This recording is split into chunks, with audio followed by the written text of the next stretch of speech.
Europe didn't survive because it was stronger. It survived because someone stood at the border. He wasn't an emperor. He didn't rule a vast empire. But when the Ottoman Sultan looked west, searching for a path into the heart of Europe, one man stood in his way. His name was Stefan Lazarević. Stefan was born into collapse.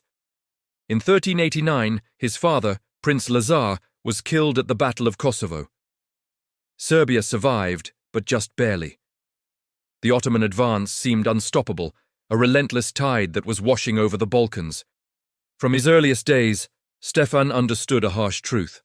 Survival would not come from passion or righteous anger. It would come from cold, hard discipline, from brilliant strategy, and from unbreakable strength. He knew that if Serbia fell, the road into Central Europe would be wide open. The fate of kingdoms far to the west rested on his small, embattled nation. As a young prince, Stefan was forced to become an Ottoman vassal. He had to fight in their campaigns, marching alongside the very forces that had shattered his world. But he was never a blind servant. While he fought for them, he observed. He learned. He studied how the Ottomans moved, how they adapted their tactics, and how they crushed their enemies with overwhelming force. He absorbed every lesson, turning his forced servitude into the ultimate military education. Even his enemies, the Ottoman commanders, recognized him as an exceptional and brilliant leader on the battlefield. But through it all, he never forgot who he was or what he was fighting for. Then, in 1402, history turned on a single day. At the Battle of Ankara, the seemingly invincible Ottoman Sultan Bayezid was defeated and captured by the forces of Timur. The Ottoman Empire, which had seemed like an unstoppable giant, suddenly fractured and fell into a brutal civil war. This was the moment Stefan had been waiting for. With the empire in chaos, he broke free from Ottoman control. He was no longer a vassal. He was an independent ruler, and he turned his gaze not east, but west, toward Christian Europe. His long game had finally paid off. Stefan Lazarević was now more than just a regional lord fighting for his own land. He became the very first knight of the prestigious Order of the Dragon. This wasn't some symbolic title for a distant nobleman. The Order of the Dragon was created by the Holy Roman Emperor for one single vital purpose: to defend Christian Europe from Ottoman expansion. And Stefan, a man who had lived his entire life on that dangerous frontier, was placed at the very front of that mission. He was the shield, the first line of defense. With his new status, Stefan made a decision that would shape the course of history. He declared Belgrade his capital. But he didn't just move his court there. He transformed the city into one of the most formidable fortresses in all of Europe. He poured resources into its defense. The walls were thickened and raised higher. New, massive towers were constructed. He positioned state-of-the-art cannons along its ramparts, turning the city into a bastion of firepower. Belgrade was no longer just a city. It was a shield, a bulwark against the storm, a gate that would slam shut in the face of invasion.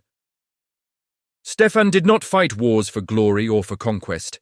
He fought to buy time. He was a master of diplomacy, skillfully balancing alliances between Hungary to the north, the dying Byzantine Empire to the south, and the warring Ottoman princes to the east. He knew precisely when to strike, and more importantly, he knew when to wait. Every move, every treaty, every battle had one singular goal: to halt the Ottoman advance toward the west. He was playing a game of survival on a continental scale, and he played it better than anyone. Under Stefan's leadership, the Serbian army became one of the most disciplined and effective fighting forces in Europe. He blended the best of both worlds. His elite knights were clad in the heavy plate armor of the West, making them nearly invincible chargers. But they fought using the flexible, hard-hitting battlefield tactics of the East, which he had learned from the Ottomans themselves. His formations were unbreakable. His knights didn't win through sheer numbers, but through surgical precision and a devastating, unstoppable impact that could shatter a much larger enemy force. Stefan Lazarević was not a conqueror. He was a defender. While other kings and emperors chased fame and expanded their borders, he held the line. While great empires rose and fell around him, he stabilized the Balkans and kept the gateway to Europe sealed. Historians agree. Without him, the Ottomans would have likely poured into Central Europe decades, perhaps even a century, earlier than they did. He was the dam that held back the flood. Despot Stefan Lazarević died suddenly in 1427. He left behind no massive empire. His name isn't on a long list of conquered lands. But he left something far more important. He left a Europe that was still standing, a civilization that had been given precious time to prepare for the storm that was still coming. And that was his true victory. He was not an emperor, he was not a conqueror, he was a guardian.